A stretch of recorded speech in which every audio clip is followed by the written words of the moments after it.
let's get our other participant in here if he still wants to.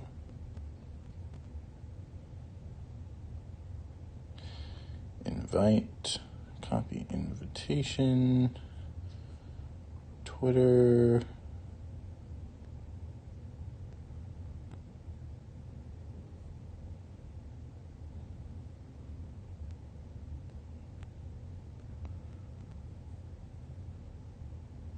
Messages.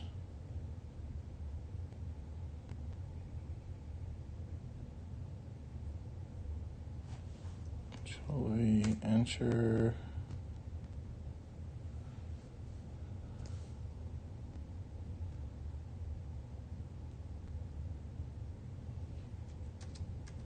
We can totally reschedule if you want to. It's absolutely my bad for being late. Although you did say like after 7, and then you were already like right on the nose of 7. But it's totally cool. I'm not. I'm not judging. I'm the one in the wrong. I think, albeit mildly.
Hola, mi amigo. Can you hear me?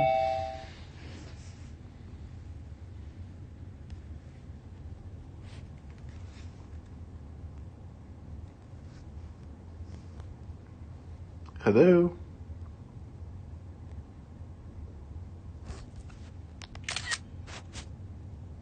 Hello, hello?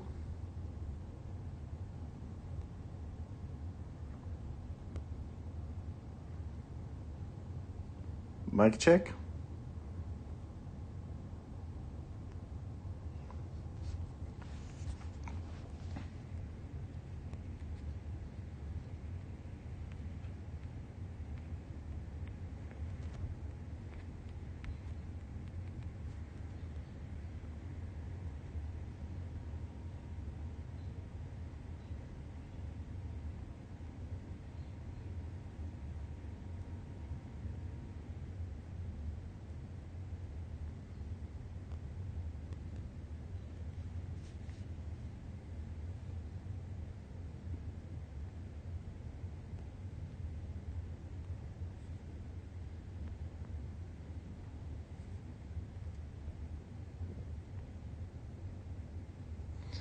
So I see Kevin, but I don't hear Kevin.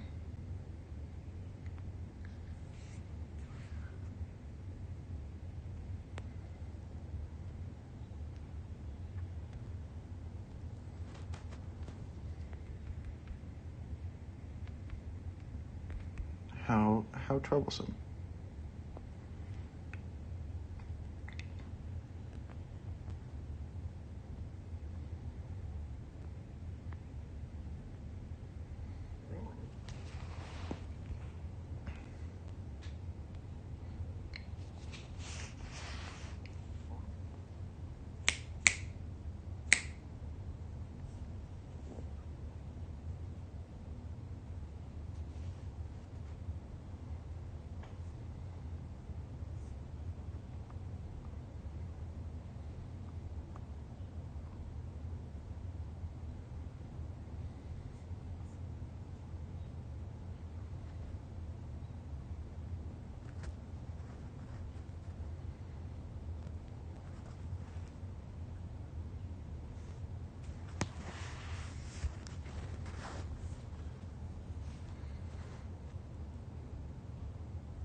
If you'd like, it might be my end. I might just... Oh, I can hear you now, Kevin.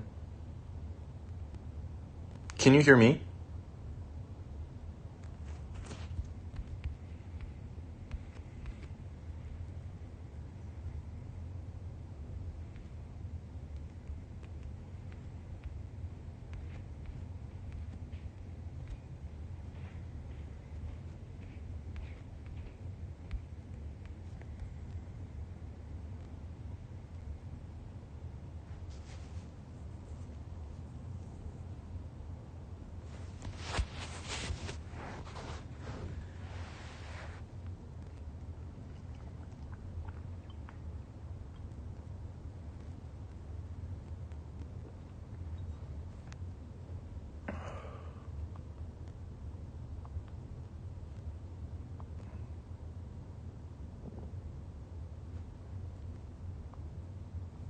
All right, we're starting a new call. See if that helps. Invite, copy invitation. Twitter, Control V.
Well, I've been watching the trial of Derek Chauvin, the former Minneapolis police officer accused of murdering George Floyd. I'm just hoping that none...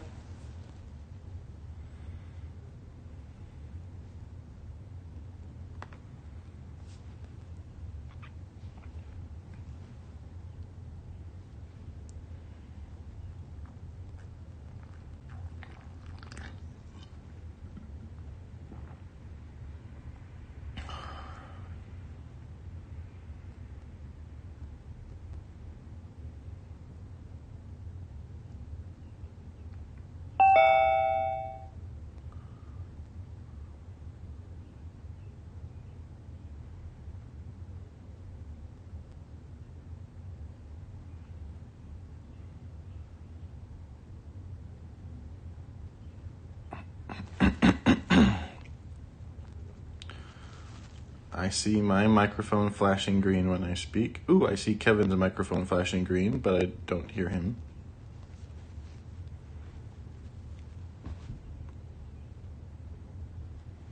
Testing, testing, 1, 2, 3. I still see my microphone going green. I think I hear Kevin moving. Yeah, I'm back here. I'm going to have to go, I think, without camera, so. Oh, okay. Whatever. I mean, that's totally cool because I'm not actually streaming the video anyway right now, so the stream will only be audio in any case. Cool. Can you see me?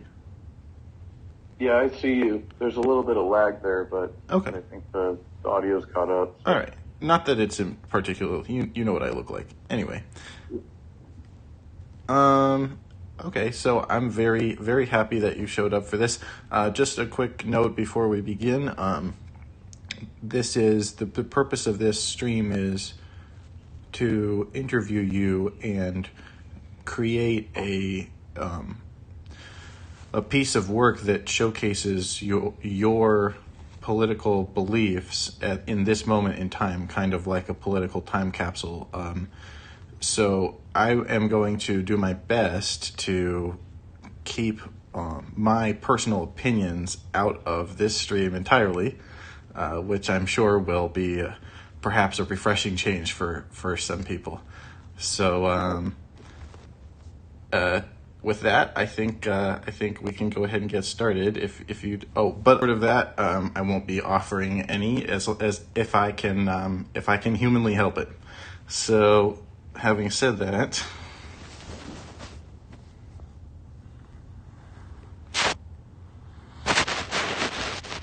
do you have any thing to say or any questions before we begin?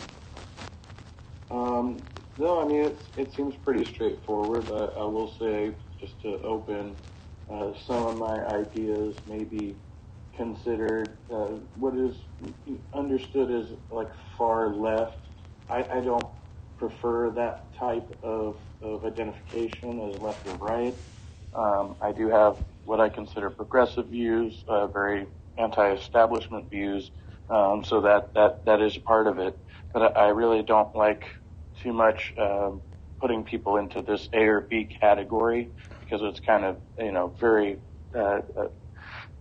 nuanced issue, so. Of course, I understand.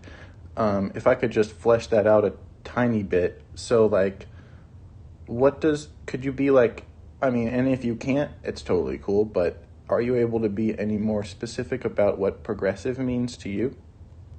Well, I could give a couple of examples as far as I agree with what you would generally call open borders. Now, I may disagree with different people on how that is implemented, but that's something I am for. Universal basic income, I am for that. It's a debate maybe of how that is implemented, but I think those are positive changes that need to happen in order for society to continue to thrive. Kevin, I have a burning question to ask you, and I think you're a good person to ask this question to, because you're a great specimen of the left, if I do say so myself. But what Do you think it's fair? Like, do you think it's a fair thing for a conservative like myself, for example, to say, if we say to a leftist such as yourself, for example, not on any specific issue, but just generally speaking, where the philosophies collide, would you say that it's fair for a conservative to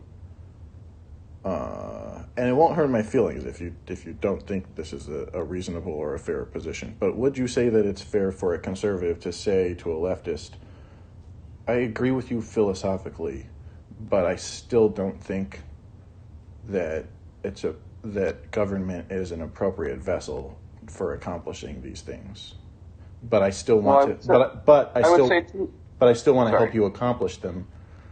I just don't want to use state power to do it.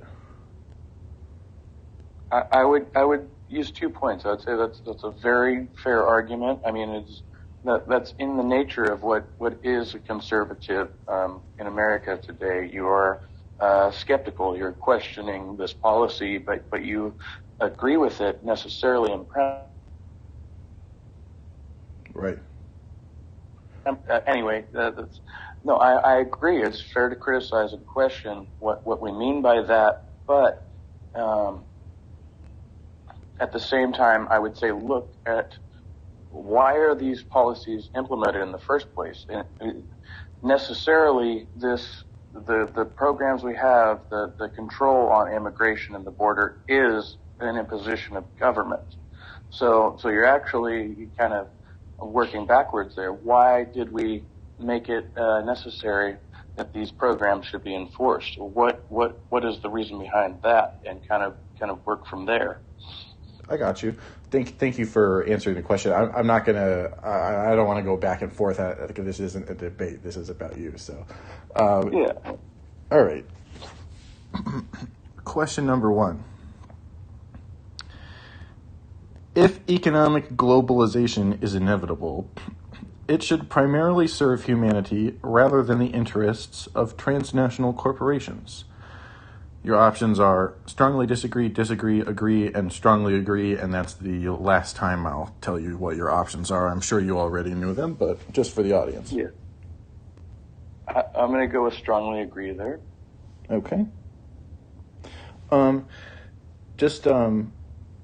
If you could humor me, if you don't mind, when you answer a question, if you could just give like a very, very terse, like half sentence to sentence at most long, like presuppositional reasoning for why. Like, I don't care what the reasoning is. And like, if you don't want to give a reason, that's cool too. But like, just, I think that would be cool just to give a little bit more body. Yeah, no problem.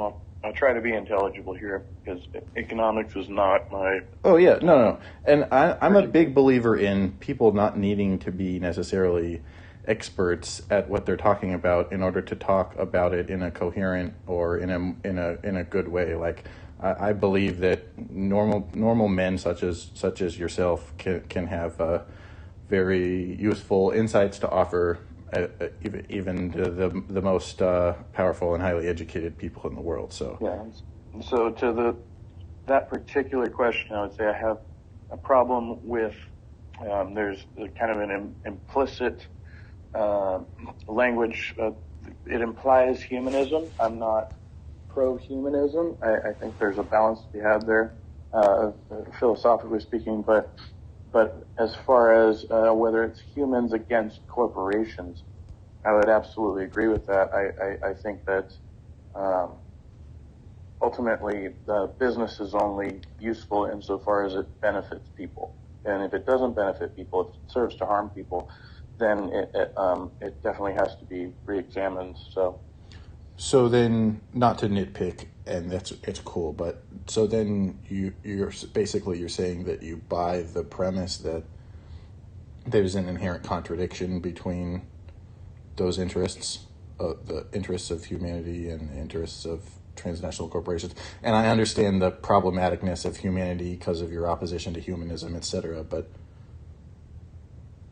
yeah, excuse me, it does seem a bit contradictory on the face. Okay. So, All right. That's cool. But yeah, I would agree with that. Okay. Strongly agree or agree? Agree.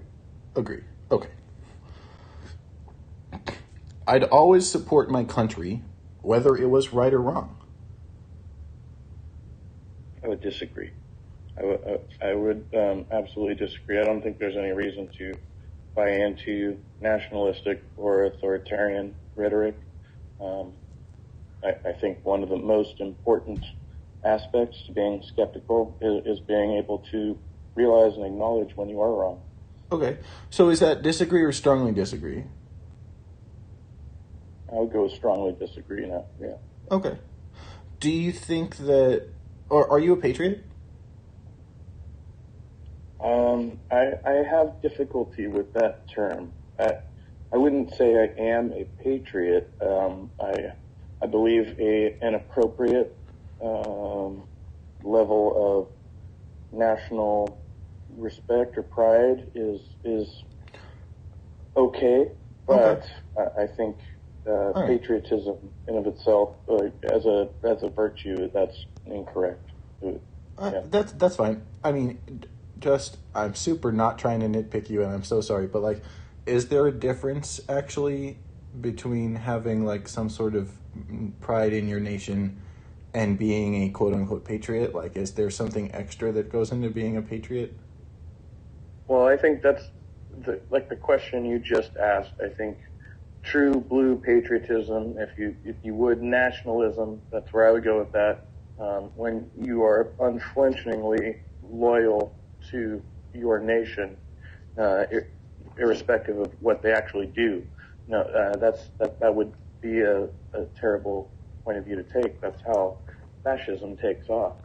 Yeah, like Hitler's during like the Nazis during World War II, for example. Right. Mm-hmm. But I mean, but you agree it's a spectrum, right? Right. Yeah. Yeah. Okay. All right. So that's a strongly disagree. Moving on. No one chooses their country of birth, so it's foolish to be proud of it. I actually love that. George Carlin does a great joke, which I agree with. I should be proud of something I accomplished, not something that happened because I was born. I think that's... Okay, so this sounds like a quick strongly disagree. I mean, strongly agree and move on, right? Yeah, strongly agree. Okay, all right. All right. Our race has many superior qualities compared with other races. Oh, yeah. Strongly disagree. Gotcha. Oh, and if you could just quickly, give the reason. I don't believe any race has superior qualities to one or the other. There are some differences, but they're pretty minute. Heard it. The enemy of my enemy is my friend. I love that. I would say disagree, but I'm neutral on that. I love that. Gun to your head. You have to agree or disagree. Disagree. Okay. All right. This is fun. Military action that justifies international law is sometimes justified. Oh, wait. Sorry. I'm so sorry. The reason the enemy of your enemy is not your friend, real quick. I would say it could be an error of judgment. What seems to be might not always be the case. Okay, so basically you're taking issue with the general nature of the way it's phrased. It could be the case, but you're saying it's more likely than not to be. Yeah, it's more likely a misunderstanding, I think, historically speaking. So than a true than something you could call a friend. Right. Okay. Military action that defies international law is sometimes justified. I would agree with that. But not strongly?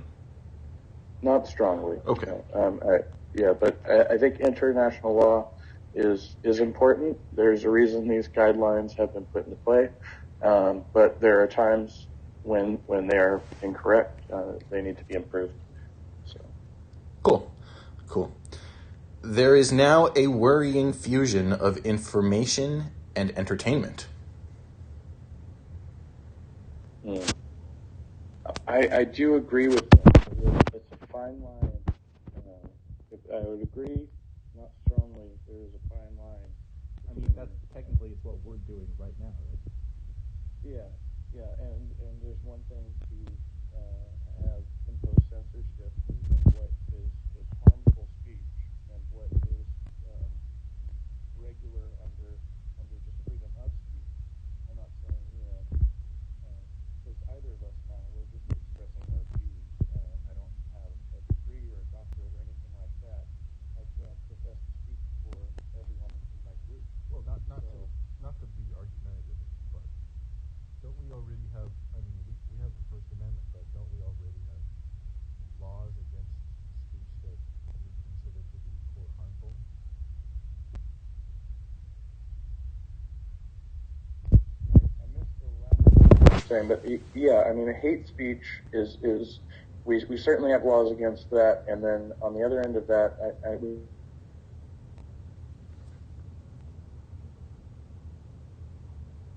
Hello? the law is business can reserve the right to refuse service. I mean, that is their option, and I think that is correct. We can't define that in terms of what is lawful or constitutional. Oh, well, yeah, I mean, but politics is the art of translating the moral conversation into the legal reality, right? In a way, yes.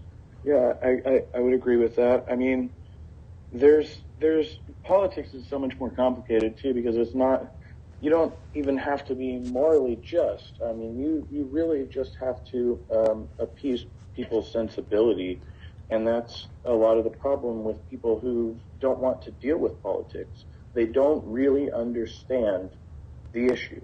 Well, almost everyone really doesn't really understand the issues. Yeah. Yeah. All right.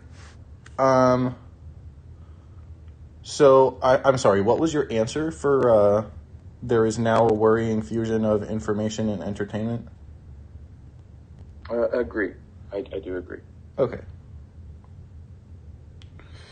Next page. People are ultimately divided more by class than by nationality.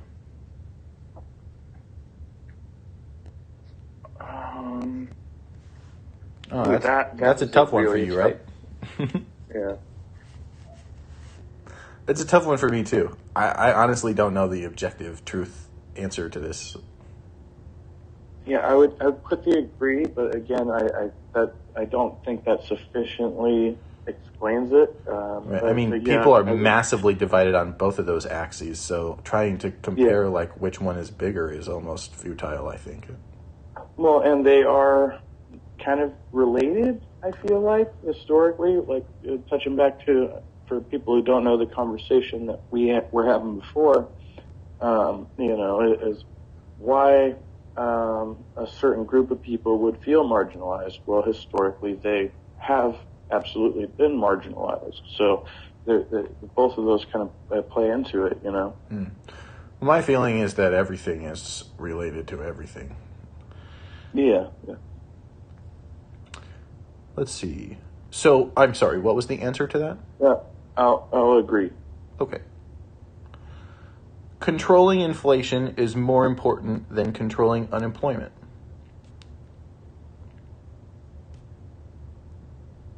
I disagree. I have a problem with the way that whole thing's worded. Yeah. Okay. Why was it worded badly? Well, there would be a direct correlation, I would think, between the rate of unemployment and the rate of inflation. So it seems like... So you think the question is an oxymoron? Yes. Gotcha. Okay. So that's a disagree and basically a rejection of the premise of the question as well, right? Yes. Okay.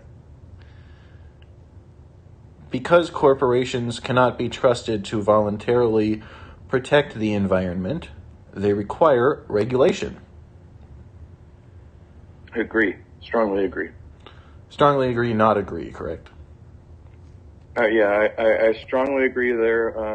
I think corporations have repeatedly shown moral failure in that regard. So I don't think there's a reason for us to trust them. Cool. In other words, profits absolutely come before people in many aspects of the business world. So, Gotcha. Okay, let's see. From each according to his ability to each according to his need is fundamentally a good idea. oh yeah, I love that one too. I love it too. I think it is fundamentally a good idea. I agree. You go back and forth on Marxism and all of that. That's a whole other. So for me, this goes, Kevin. For me, this goes good. back to the intro, our conversation we had before I started asking you the official questions, where I was talking about because this is this specific question. This question on the political compass test, this exact question is the reason why I decided that leftists are morally correct, but just technically they still shouldn't be in charge of the government. But I'm willing to go so far as to concede that it's moral for leftists and left policies to reign over society in the case that conservatives fail to outcompete them in a democratic system. You know what I mean? Yeah, and it does seem to be. I mean, I feel pigeonholed because I feel like when I'm categorized as left, people don't really explore the nuance of what I actually mean. Yeah. Because I can't get behind a lot of democratic policies. I'm just favoring what is leaning towards what I believe. Right. And surely that's true on both ends of the spectrum. Yeah, that's how I feel. Yeah, I mean, there's so many. When you make comparatives to communism in the last, say the at the turn of the century until roughly the 60s, 70s, 80s. Mostly you're talking about Russia, you're talking about China, and the rise of fascism. So those three things, it gives it a really terrible historical narrative. I think that's really sidelined from what most liberal socialists believe. I think most people would actually agree with the values, and it's just a question of how to achieve the goal. Okay, so I think I heard something really interesting in the last few words of your response there. Do you believe, and there's no judgment either way, I have nothing invested in your answer here, but do you believe that liberalism is synonymous with leftism to some large degree? I mean, it kind of sounded like that's what you felt like, but I could be wrong. I think the struggle with terminology there, and what I was saying earlier, when people think of conservative versus liberal, and what we actually mean, one is skeptical of new inquiries, new ideas, and changes into the system as to what the long-term repercussions will be. That's conservatism. And then I think the liberal ideology is, who cares? Just put the change in place and see what happens. But then you have leftists saying liberals get the bullet too. Yes. Well, the reason that usually happens, like with fascism, that's why fascism is not truly socialism. Ultimately, the good of the party is not the good of the people. Oh, I think it's completely unfair. I think ideology. when conservatives conflate fascism and socialism, I think it's completely unfair. I think it's unfair for them to say that socialism is fascism. I think they should say that it's fascism, that it's dishonest fascism.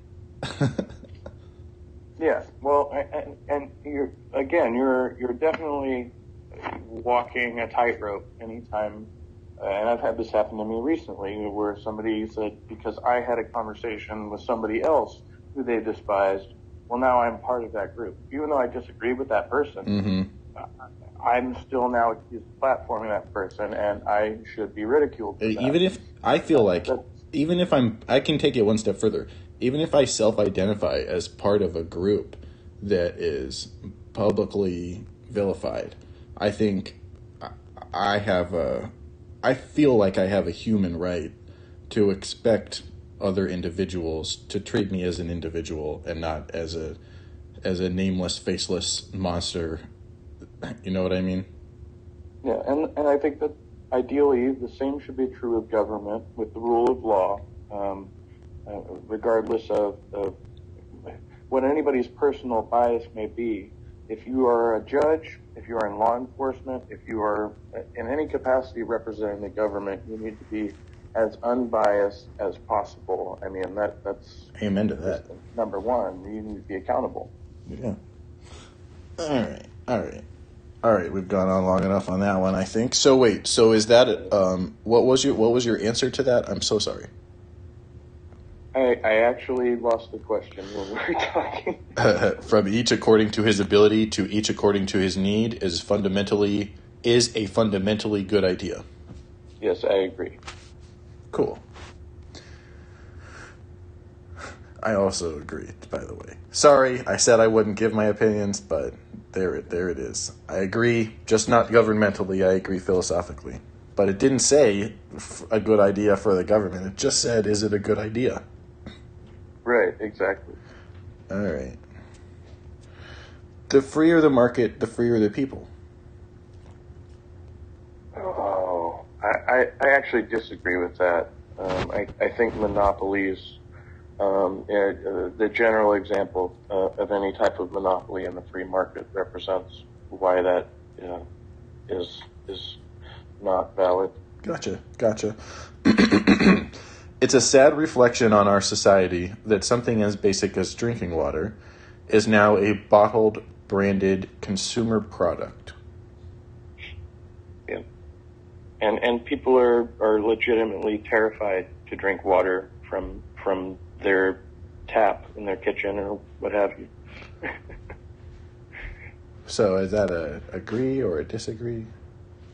Yeah, I disagree strongly.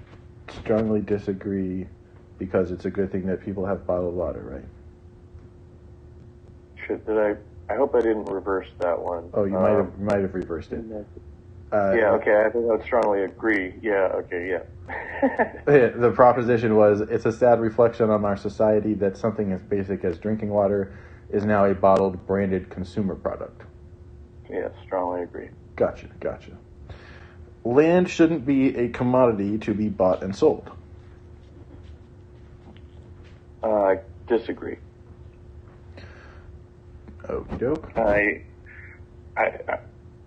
just a little bit of explanation. I do think that land usage should be regulated, but I believe the way which is leveraged, especially in the case of impoverished people, someone like myself, I could never speculate about getting a house in my home state. I would have to move if I could even, imagine that possibility. And because real estate, like the stock market, is a speculative market. In other words, when you were talking about inflation earlier, the prices can be inflated by other means. So it's not the real value of the property. It's not.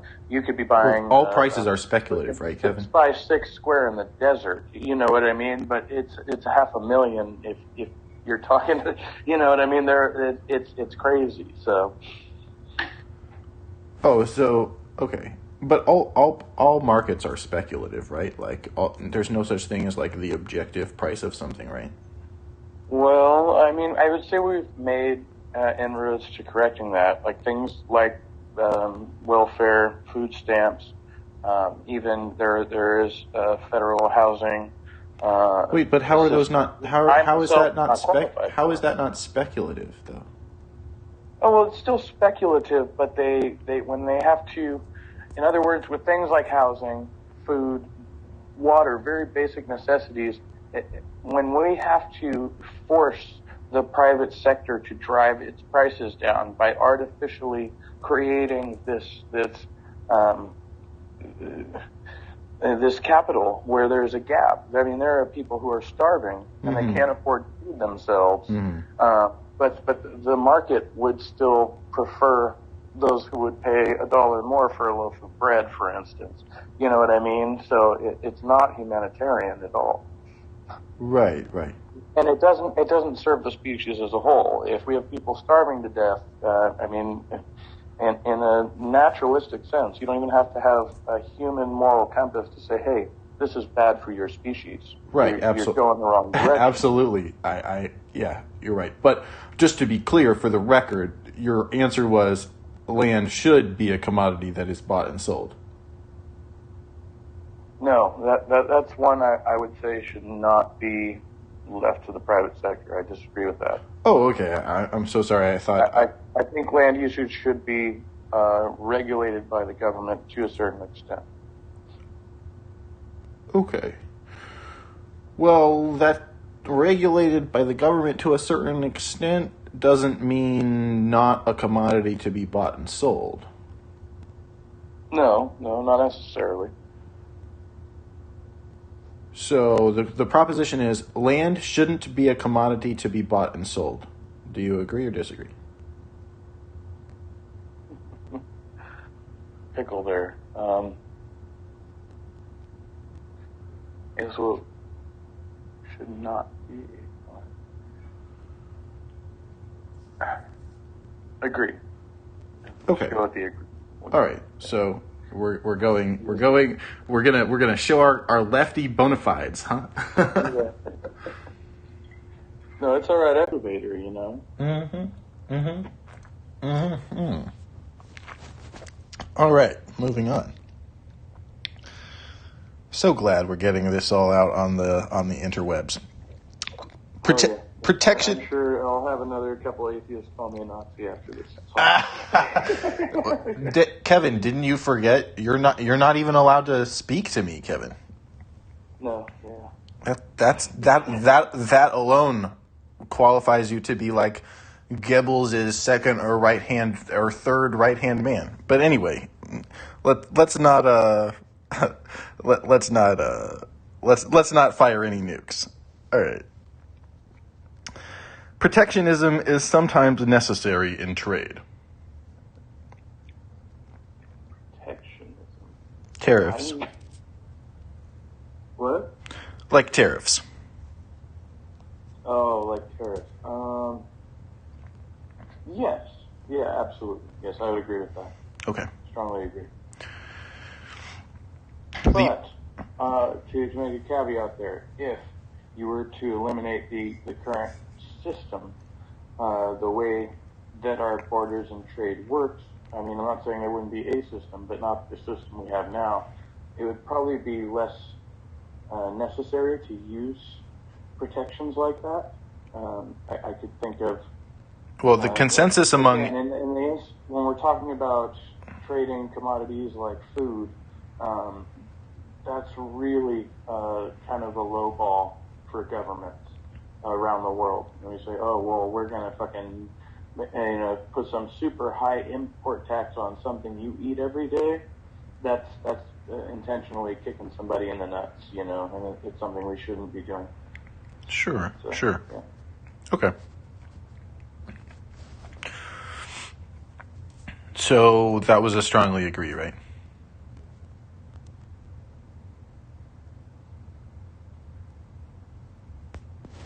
Hello? Kevin? I hear you. Did I cut out? Yeah, you could, just for a second, but I can hear you now. Sorry. It's all good. So you strongly agree that protectionism is sometimes necessary in trade, correct? Correct. Okay. The only social responsibility of a company should be to deliver a profit to its shareholders. Strongly disagree. Okay.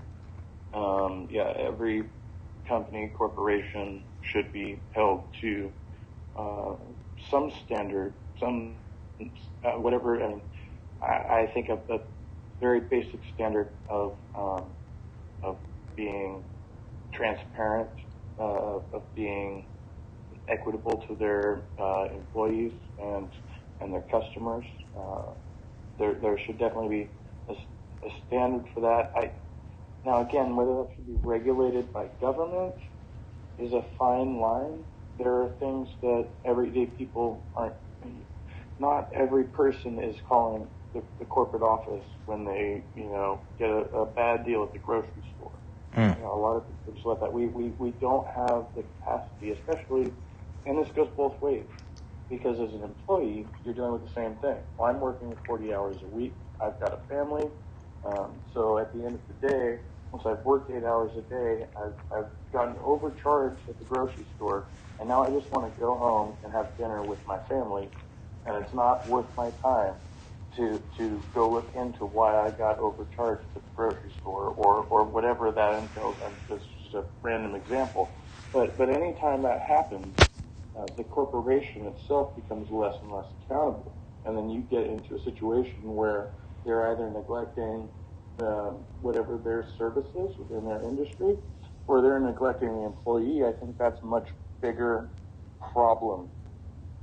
Anytime that the employee is neglected, is underpaid, doesn't get proper accommodations for breaks or medical issues, you create an environment where that person may be potentially hostile, they're angry, they might end up dead or malnourished as a result, and that hurts everybody. That's going to hurt the company, the customer, and most importantly, that employee, which is why we have to have these regulations. I mean, the government, customer, and most importantly, that employee, which is why we have to have these regulations. Wonderful. The rich are too highly taxed. Again, it's very vague. I disagree on the face of that. Okay. There could be different things done, different systems. So considering the broad nature of the proposition, you would just generally disagree? Yes. Okay.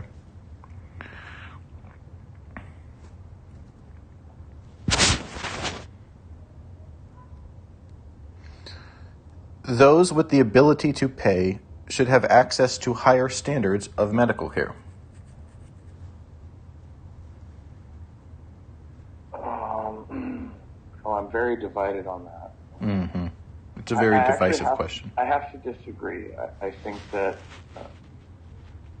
again, this goes back to what the actual responsibility of government is.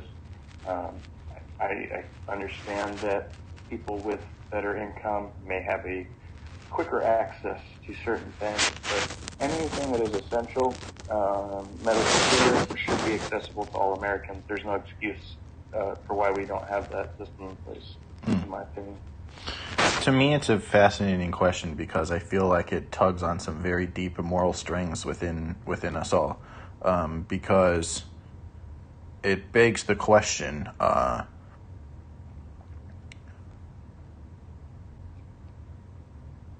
first of all, is it even possible, in theory, to not have a system in which those with the ability to pay, quote unquote, have higher access to better care?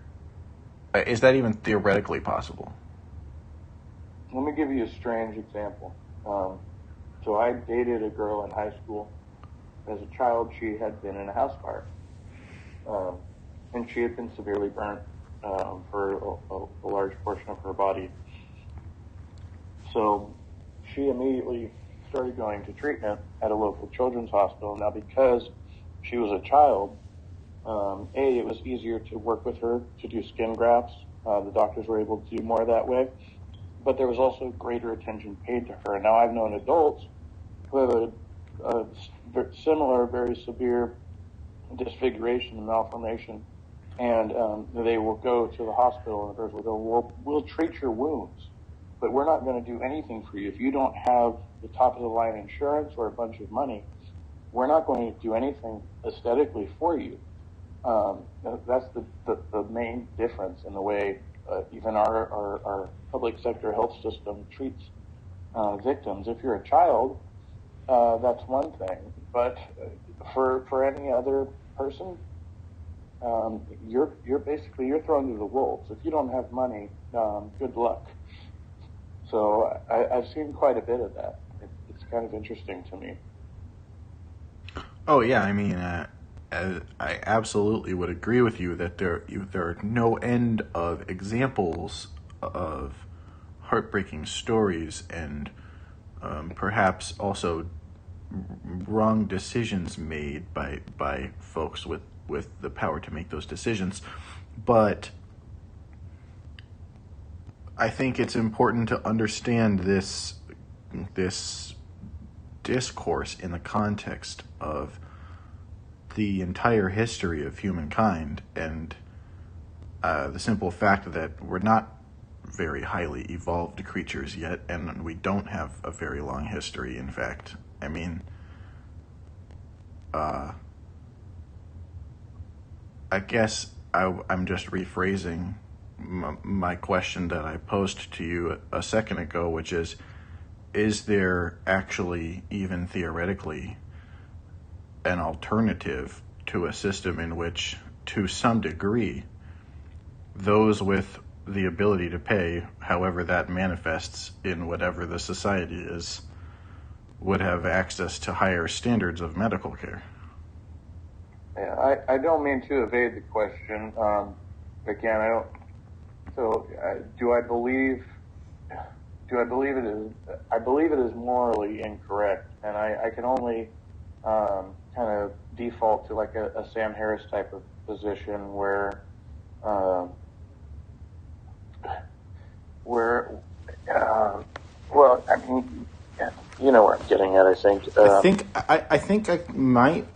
And I respect your answer, but in my personal, very humble opinion, like when I think about this proposition for myself, when I take this test, I think about it like the reason I care whether or not it's theoretically possible to have a system where people with the ability to pay wouldn't get access to higher standards of medical care.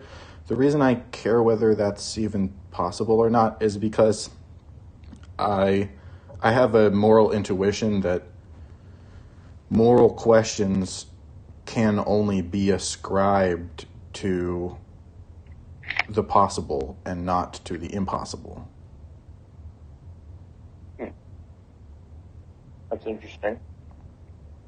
Well, I think we're also going by the presupposition, right? I mean, we're actually comparing something that's never been achieved to something to what is, right? In that regard, it's very similar to one of the things that Sam Harris likes to say about free will. He likes to say, well, if you rewound the clock, if you rewound time and the universe and everything and replayed it, it would replay exactly the same way, even though he has zero evidence for that claim. Yeah, no, I agree. That's a pretty absurd statement. I know there's a lot of big-name physicists who subscribe to that type of thing, which is where I fundamentally disagree with and this guy who wanted to debate me, I couldn't really appropriately phrase it when he was saying everything appears orderly, and I kept saying everything appears orderly is a temporary state, and I believe in chaos theory. Essentially, is that everything that appears orderly now will eventually become a complete jumbled mess. It will be... Order is the greatest illusion of all. Yeah. I mean, order by definition doesn't exist. Because there's no such thing as a straight line. Exactly. Yeah. Yeah. Anyway.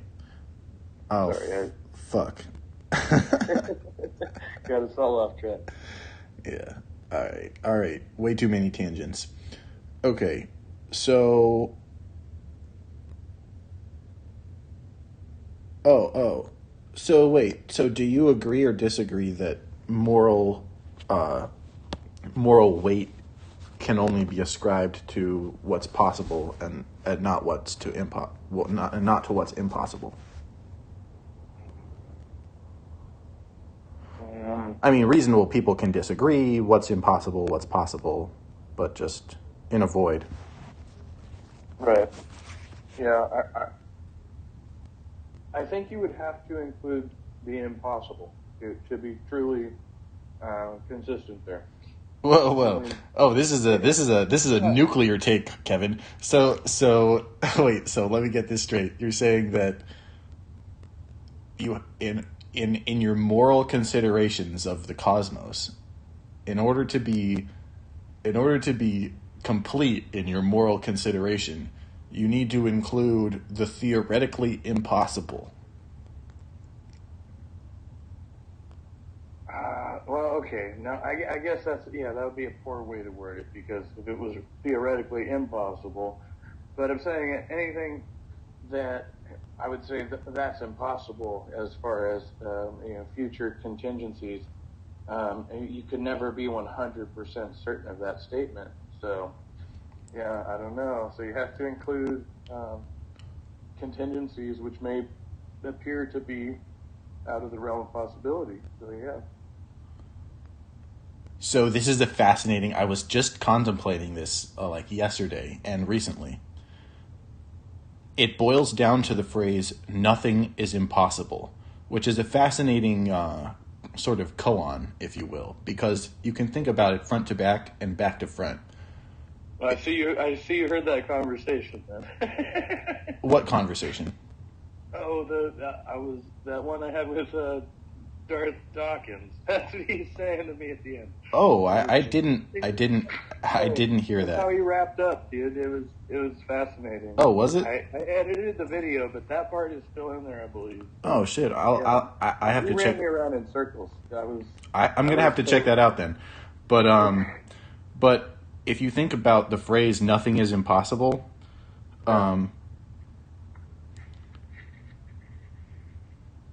it's not actually my favorite one. I prefer the phrase. There's a better version. I think there's a better version of the same thing, which is to say nothing is perfect. And yeah, I prefer that. Yeah, I think the parameters for impossibility or possibility, they don't seem to make sense. No. But Kevin, you can return to that argument basically us being here is impossible. I think I can help you with this a lot, because it's true that nothing is impossible, but the way that it's most true is from the perspective of the substance nothing with a capital N being capital I impossible. It's the only thing that's impossible. Nothing. I get you. Excuse me. Sorry. So then also everything that equals nothing, that's also impossible.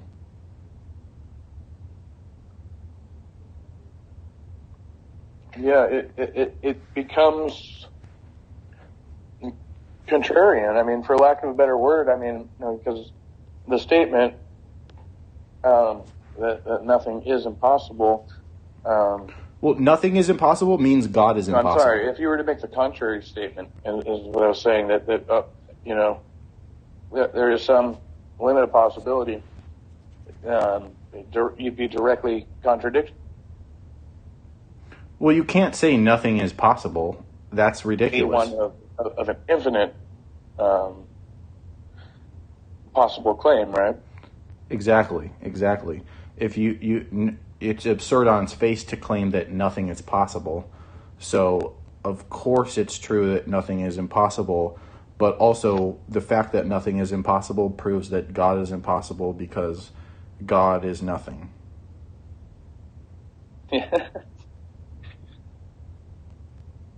Yeah, yeah. God is nothing and everything all at once, right? Right. That's kind of the claim being asserted there. Yeah. So if you just take that fucking claim at face value, that he's still wrong. Yeah. Yeah. Oh man. All right. But enough Yeah. enough destroying Darth Dawkins. I haven't even met the person yet, so let's see. Those with the ability. Oh yeah, we said. Oh, so you said disagree for that one? Yeah. Yeah. Okay. Governments should penalize businesses that mislead the public.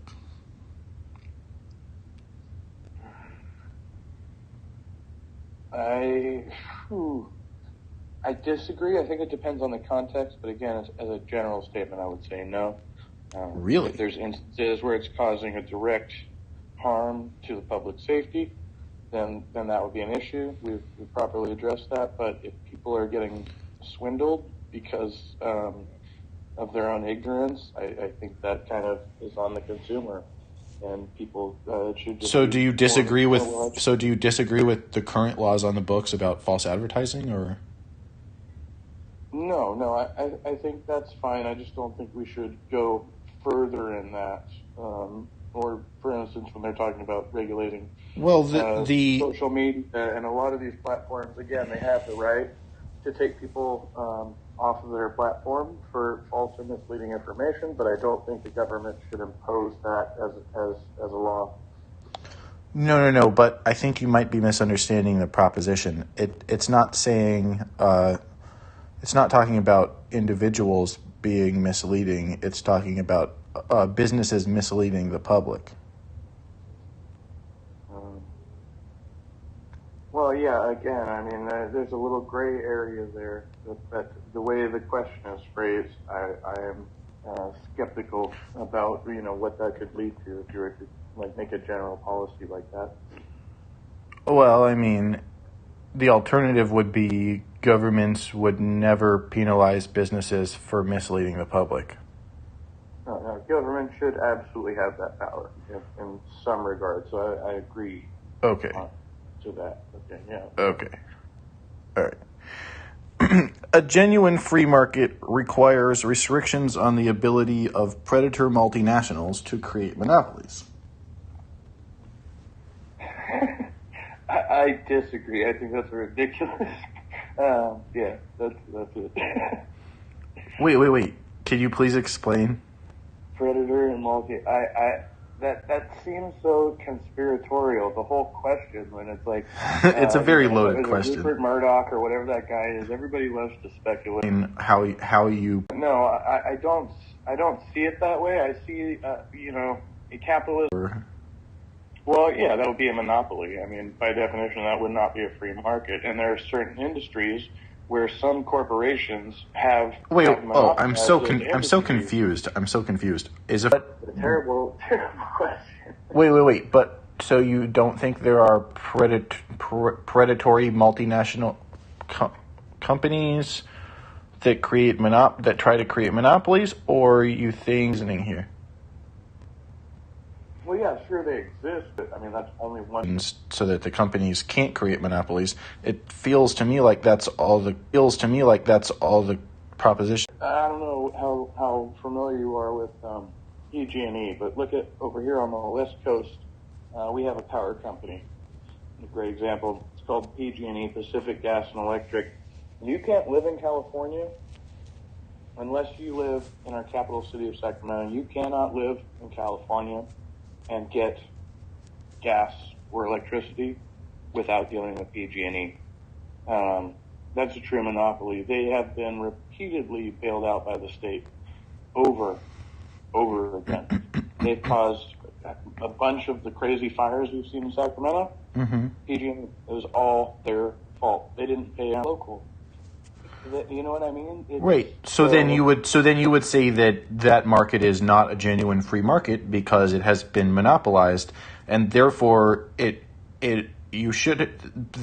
powers that be should have required restrictions to curtail the ability of that predatorial, potentially multinational power company in your state of California to monopolize that sector of that industry in that geographic location. Would that be a fair assessment?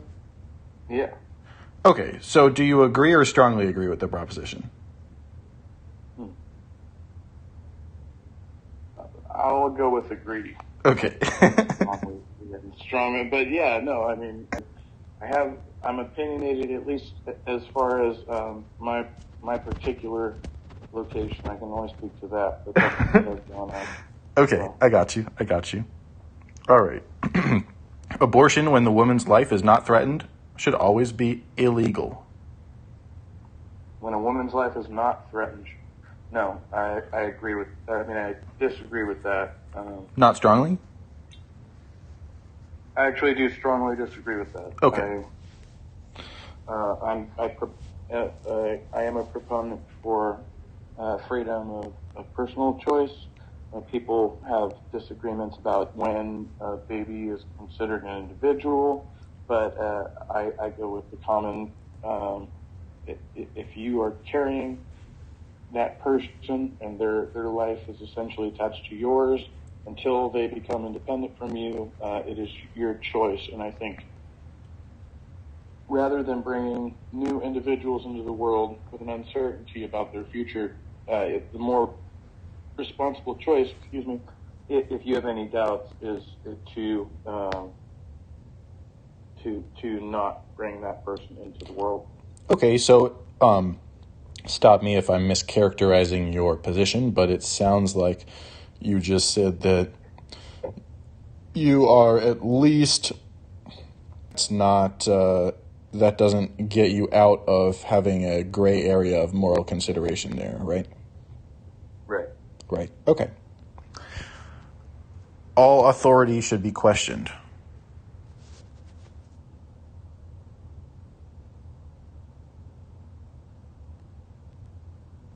Uh-oh.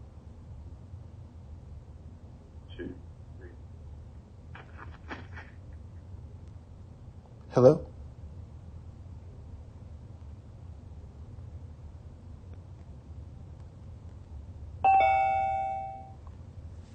We on? I think so. Okay. I had to reconnect for a minute, but we're good now. Oh, okay. I didn't hear anything after I asked you about authority being questioned.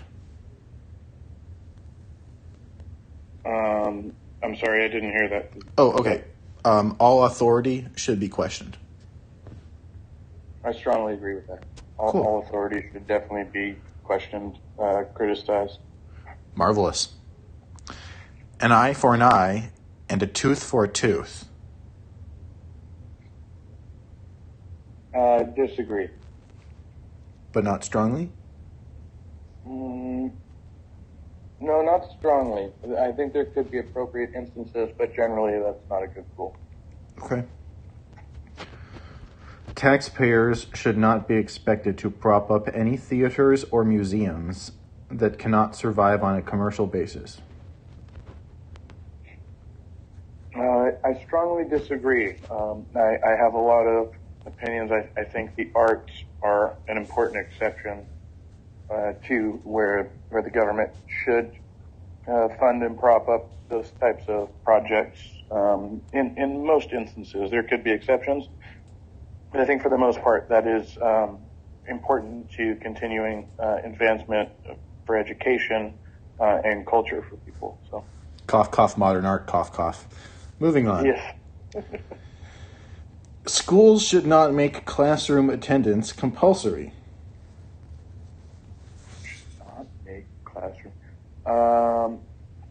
Actually, strongly agree with that one. As much as I want to bite my tongue off for saying it. As a father. Yeah, no, I mean, if people want to homeschool their kids, I mean, that's on them. I really don't want to. They shouldn't be sent to jail for it, right? Of that, but you should not be sent to jail for it, yeah. Right. Fuck yeah. All people have their rights, but it is better for all of us that different sorts of people should keep to their own kind. I disagree with that. I strongly disagree with that. Oh, I was going to say not strongly. But again, when we're talking about government and the general moral principles, kind of two different things. I mean, it should never be imposed. But we're not. Hey, no, okay. I'm going to force you to. We aren't talking about government. We're just addressing the question in a void. Yeah, and there's never a time when it's okay for me to say, "Hey, I'm going to force you to sit in the room with so and so." I know you guys hate each other, but you're just going to have to. Like, there's maybe in certain situations with children that's okay, but making that a general rule of society is extremely unhealthy, and that can't be the way it's done. But we have to facilitate that environment. So what I hear you saying is that people shouldn't be forced to commingle and they shouldn't be forced to be segregated. Is that what I hear you saying? Yeah, neither should be the case, but there should be an appropriate encouragement for people to commingle, especially if there is some perceived okay, so I guess the question difference or agitation. My interpretation of this question is that it boils down to it's asking you, is more diversity better or is less diversity better in general, not in any specific case? I don't think you can put a better label on it. I think more diversity is inevitable. So in that sense, yes, it is better. Inevitable doesn't make it better necessarily.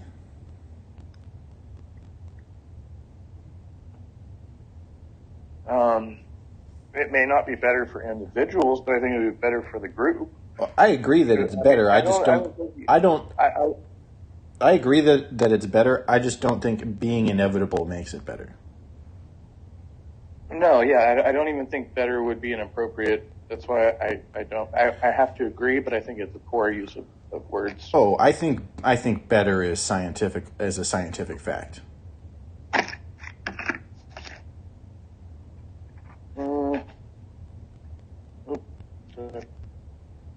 But I'm happy to move on though. Let's see.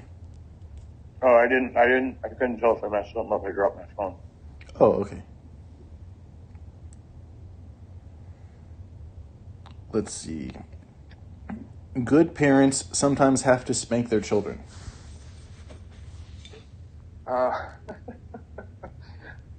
That's a weird one there too. I disagree, but again, caveat. I have spanked my child before. There's instances where that's going to be necessary. I think it should be the absolute last resort. In any instance, violence should be the last resort. All right, that sounds like a straightforward. I disagree to good parents if you're thinking of good in terms of ideal. Right. Okay. Now, good parents do sometimes spank their children. It happens. So. Yeah. Okay. So that just seems like a really simple disagree, right? Yeah. Okay. It's natural for children to keep some secrets from their parents. Strongly agree, yeah. Okay. Possessing marijuana for personal use should not be a criminal offense. Strongly agree. All right. The prime function of schooling should be to equip the future generation to find jobs. Actually, I disagree with that.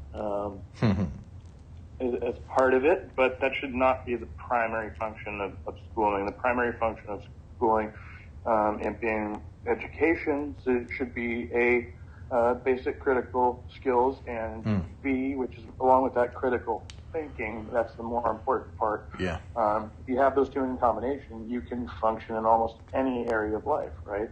Yeah. Focusing on a particular career or a particular subset of studies is not helping anybody. It's turning people into overweight, middle-aged paper pushers. Yep, exactly. All right. Who hate themselves and everyone around them. Okay, moving on. People with... I need too much time reviewing this stream, so All right, moving on. People with serious inheritable disabilities should not be allowed to reproduce. Dun dun dun. Whoa, yeah, I strongly disagree with that. The genetic argument, yeah. All right. Logical reductio ad absurdum time, Kevin. Okay.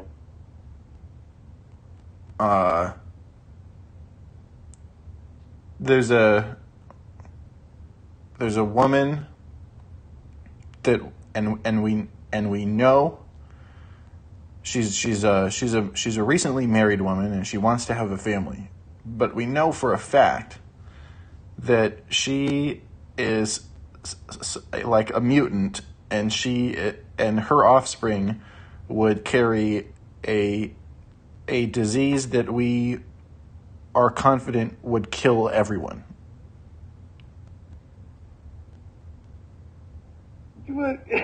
Okay, maybe in that extremely unlikely scenario, yeah. I mean, sure, you could maybe propose that, but I mean, there's absolutely no. Or how about try this one? Here's a different reductio ad absurdum of the same thing.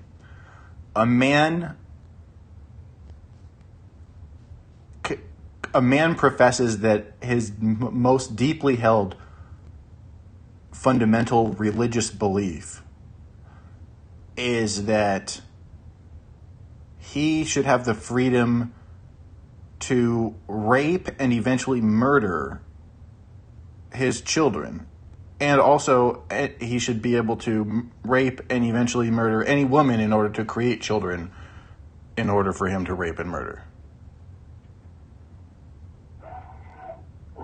But is that, there's no genetic predisposition for that? That would be a trait. What if that psychological state could be demonstrated to be caused by a specific genetic marker? Well, if you could prove that. Yeah, that's what demonstrated means, yeah. Yeah. I mean, if you could demonstrate that, that would be interesting. But again, it wouldn't show. I mean, that's the thing with neuroscience. If you're able to identify the process that's happening in the brain, and ideally you should be able to actually course correct that. You wouldn't have to eliminate the individual. You could provide therapy. Whoa, no one's talking about elimination. We're just saying they shouldn't be allowed to reproduce. I mean, obviously, if you could fix the thing that's wrong, then the question would no longer be relevant, right? Well, but again, there is no direct correlation there. I mean, you have psychopaths who have children who are perfectly normal and vice versa. So. Yeah. Kevin, I agree with you. I'm just saying that reductio ad absurdum, if it could be demonstrated. Yes. Yeah, I would have to agree with that. All right, okay. All right. In about a few seconds, I'm going to mute my mic. Okay.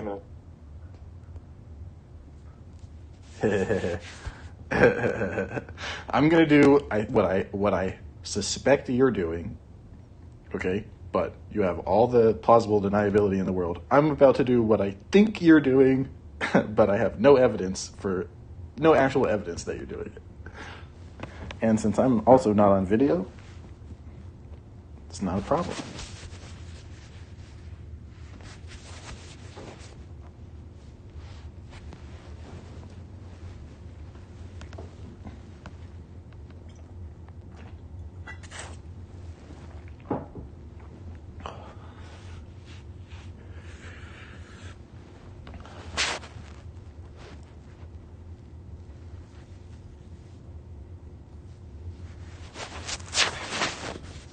Nope, I wasn't doing that. That's a shame. Okay. Well, I am. Let's see. The most important thing for children to learn is to accept discipline. I strongly disagree. Yeah. I think that goes into the questioning authority questions you pretty well covered there. Most important, LOL. All right, moving on. There are no savaged and civilized peoples. There are only different cultures.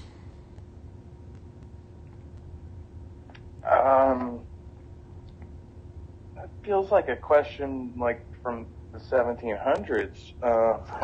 All of these questions, bro. All of them.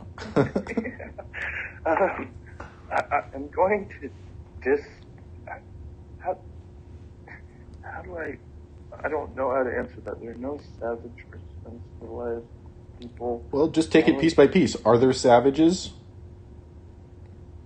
No, I disagree with that. Savagery, I mean, people, a culture is not, there are savage people.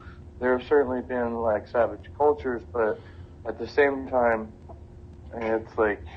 Okay, yeah, so basically load. the question is asking you, are some cultures better than other cultures or not? No, I disagree. Okay.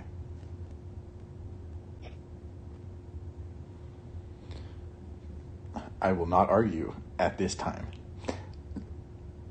Those who are able to work and refuse the opportunity should not expect society's support.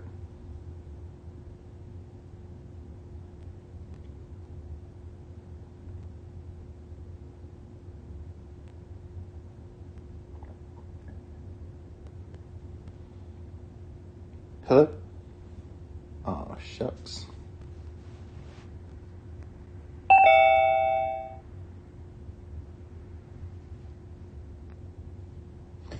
Hello, hello. That's the second time. It's all good. So, hey. Okay. Those who are able to work and refuse the opportunity should not expect society's support. I do agree with that.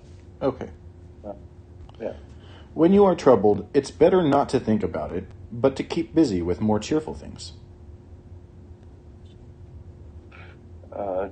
Yeah, I agree. First-generation immigrants can never be fully integrated within their new country. Can never be fully integrated. I strongly disagree. I actually have known some people, to not to be too anecdotal, but people who have immigrated and strongly support the American ideal and work to overcome whatever issues they have with different culture and stuff like that. But I believe, we're on the same team, so to speak. So that's just my experience. Cool. What's good for the most successful corporations is always ultimately good for all of us. I strongly disagree with that. Okay. I don't think the success of corporations is reflective of what is good for all of us. Okay. No broadcasting institution, however independent its content, should receive public funding. So that means no NPR. Right. It's taxpayer funded. Again, it's not like a PBS, which is, a nonprofit. But NPR, yeah, is definitely kind of a strange exception. And a couple other networks under that umbrella. Actually, I disagree with that. I think that actually would make more news organizations accountable. I think that actually should be maybe something that should be looked into. This is a hot take. This is a hot take for conservatism, but I also feel the same way. I think, or at least similarly, I think that, like for example, if I were to get elected to public office, I would use my, like, other than showing up for votes to do my job, I would use my office essentially solely for the purpose of advertising my personal philosophical beliefs. So yeah, which is difficult to do. I mean, that's how a lot of people get lost. They want to know if they're voting for healthcare and next year, or whether it's they totally get sucked into the rat race, and they forget about the reason why people are supposed to engage in politics at all, essentially. Yeah. But anyway, no broadcasting institution, However, oh yeah, okay. So you said disagree or strongly disagree? Yeah, I strongly disagree with that. Yeah. Okay. All right. Fucking marathon of a test. Our civil liberties are being excessively curbed in the name of counterterrorism. I agree.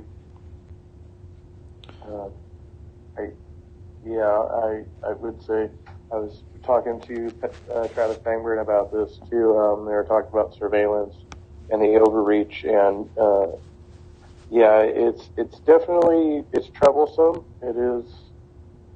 You could think of different works of literature to compare. I just remembered that we found each other through the Travis Pangburn YouTube chat. You remember that? Yeah. That's trippy. All right. Anyway,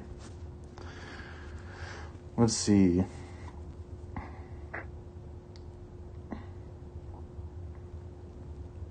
So you agreed that the being curbed. Okay.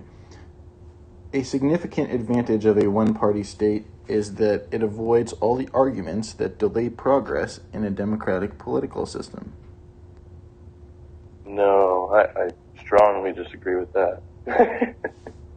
If anything, we should have, more parties. I mean, green, libertarian, get them all on there. A unitary party would be that would be the hugest red flag I would see from my life. Just to be clear, though, the proposition isn't claiming that a one-party system is good. It's just saying a significant advantage of it would be that it avoids delays due to argumentation. Well, yeah, but that implies that there is no argumentation. That doesn't seem like it's like, can't we all just get along, realize, but no, that would be kind of an unrealistic utopian ideal. I would never expect that to be of course it's unrealistic, but I think they're just asking you. No, absolutely not.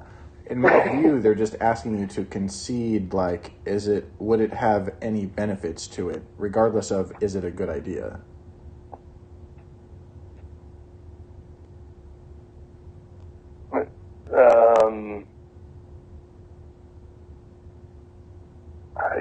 I don't know how to. No, I don't think so. Okay. I think ultimately somebody's going to have to be harmed or eliminated out of something that would lead to that. So. Okay, gotcha. Although the electronic age makes official surveillance easier, only wrongdoers need to be worried. I disagree with that, and again, I'll just use some anecdotal evidence. I can't say that as a whole, but look, especially what's happened in retail. There are videos on the internet of people undressing in changing rooms at department stores, just trying to get fitted for their clothes. And those videos have been irresponsibly released. Now, think about that.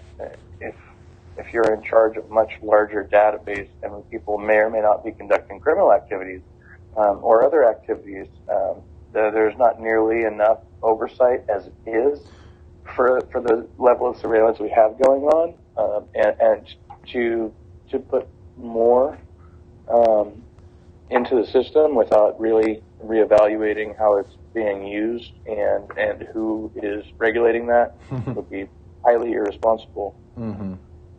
All you have to do is listen to Edward Snowden for 2 seconds tell you about how the NSA guys that work at the NSA, one of their favorite pastimes is sharing imagery of naked women that they've surreptitiously obtained as in the line of their work for the NSA. So yeah, absolutely. The death penalty should be an option for the most serious crimes.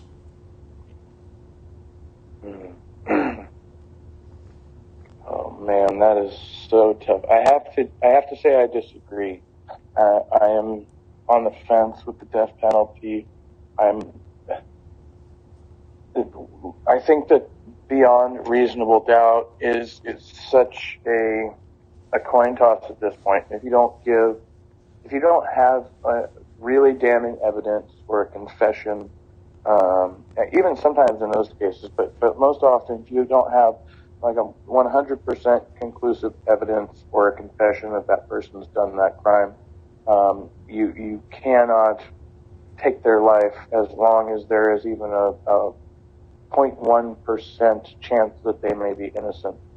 So I think that's a very fine line there. What crime do you think Derek Chauvin committed?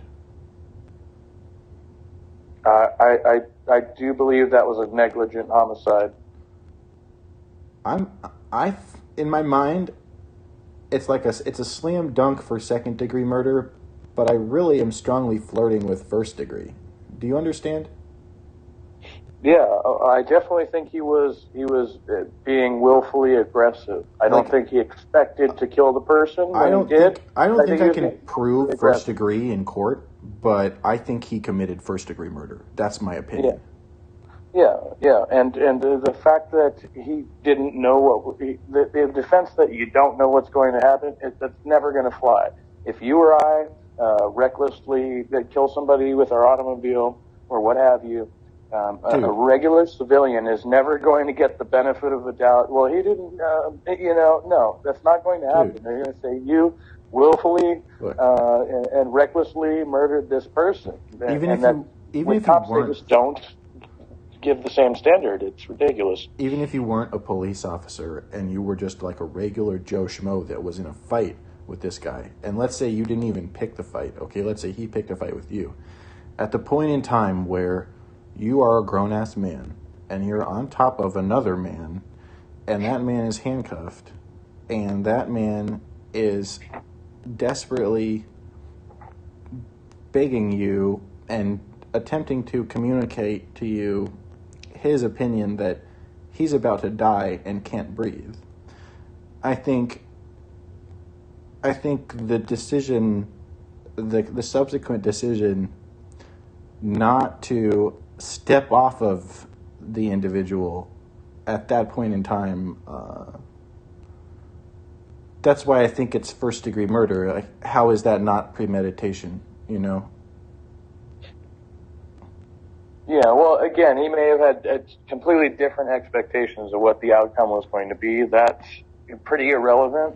Oh, God. If the bystanders, the cops, the other police officers that were there, definitely had an obligation to intervene, and I think they should be punished accordingly. Again, this is not something, if you were on the civilian level, you would never, it wouldn't be questioned. I mean, you would be held accountable. So, all right, I guess second degree fits better, but it's annoying.